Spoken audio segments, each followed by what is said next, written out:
बहुत समय पहले बादलों से ऊपर एक चमकता हुआ जादुई राज्य था, चांदनी वन।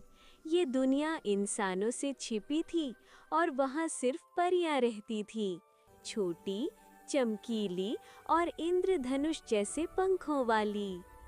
इस राज्य की रानी थी रूपांजलि परी।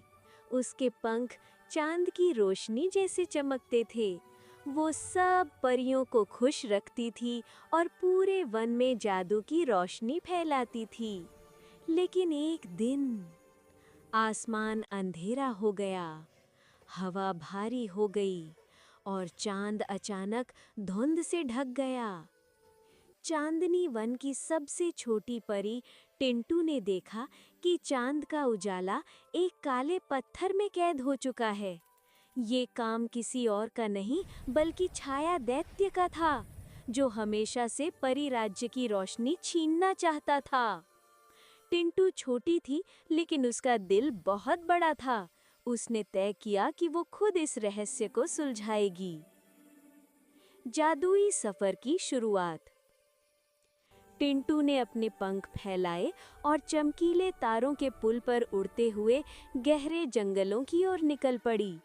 रास्ते में उसे एक क्रिस्टल जैसी झील मिली, जहां पानी बोलता था। अंधेरा तभी खत्म होगा जब चांद की रोशनी को फिर से छुआ जाएगा। टिंटू समझ गई कि उसे उस काले पत्थर तक पहुंचना होगा। छाया दैत्य का किला। टिंटू ने एक काले बादलों से बने एक डरावने किले को देखा। जैसे ही वो अंदर गई, एक भारी आवाज गूंजी, छोटी परी, तुम मेरी दुनिया में आ गई हो। छाया दैत्य उसके सामने प्रकट हुआ, काला, विशाल और आग जैसी चमकती लाल आंखों वाला। लेकिन टिंटू पीछे नहीं हटी। उसने अपनी नन्ही छड़ी उठाई और बोली, रोशनी हमेशा अंधेरे को हराती है। उसकी छड़ी से चांदी की किरण निकली। दैत्य ने गुस्से में गर्जना की, किला हिलने लगा और ठीक उसी समय टिंटू ने काले पत्थर को छू लिया। एक तेज चमक फैल गई, पत्थर टूट गया, चांद की रोशनी वापस आकाश में फैल गई। छाया दैत्य रोशनी बर्दाश्त नहीं कर सका और धुएं में बदलकर गायब हो गया।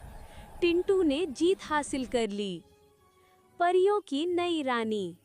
चांदनी वन फिर से जगमगा उठा।